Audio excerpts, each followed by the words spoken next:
Tapos sabi niya sa akin, "Do you want?" Sabi ko, "What?" Sabi ko, "What's that?" Sabi niya, tapos pinakita lang niya. Then sabi ko, "Ay no, sorry, I don't do that." Kamusta, mga kababayan? Sa araw na ito, pag-uusapan natin ang mga kontrobersyal na revelasyon ni Cathy Binag laban sa mga kilalang personalidad sa politika ng Pilipinas.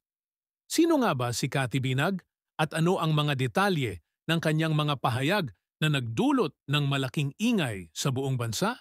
Tara at alamin natin ang buong kwento. Dito sa Pinoy Wisdom.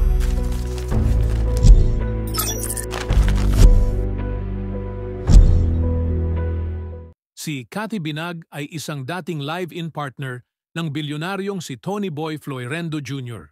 Kilala siya sa kanyang mataas na antas ng pamumuhay at koneksyon sa mga prominenteng tao sa lipunan.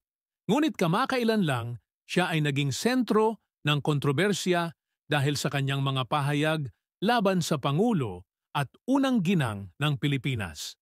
Sa isang eksklusibong panayam kasama ang vlogger na si Maharlika, isiniwalat ni Cathy Binag ang umano'y paggamit ng iligal na droga ni na Pangulong Ferdinand Bongbong Marcos Jr.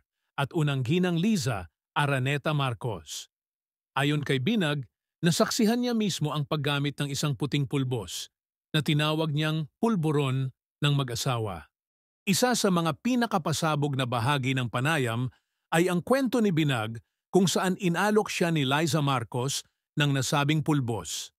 Ayon sa kanya, maaring inakala ng unang ginang na isa rin siyang gumagamit ng droga dahil sa kanyang payat na pangangatawan.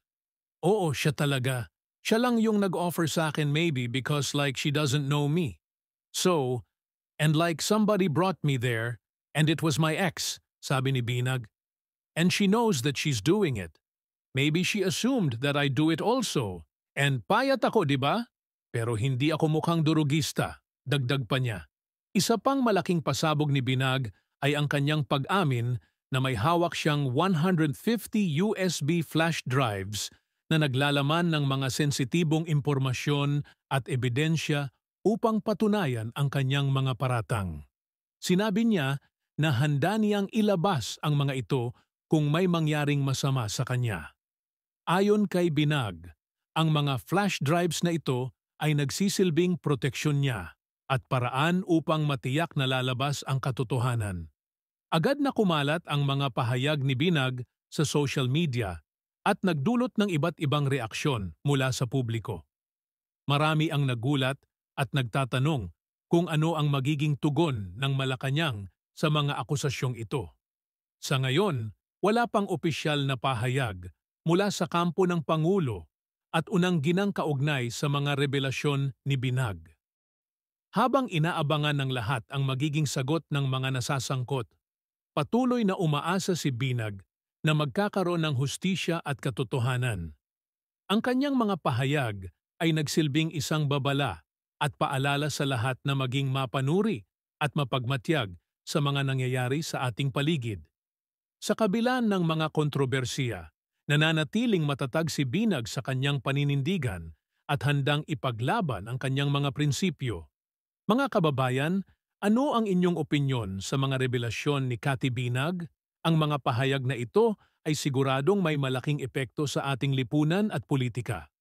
Huwag kalimutang mag-like, mag-subscribe, at i-click ang notification bell para lagi kayong updated sa mga bago naming videos. Maraming salamat sa inyong panunood. Hanggang sa muli. Dito lang yan sa Pinoy Wisdom.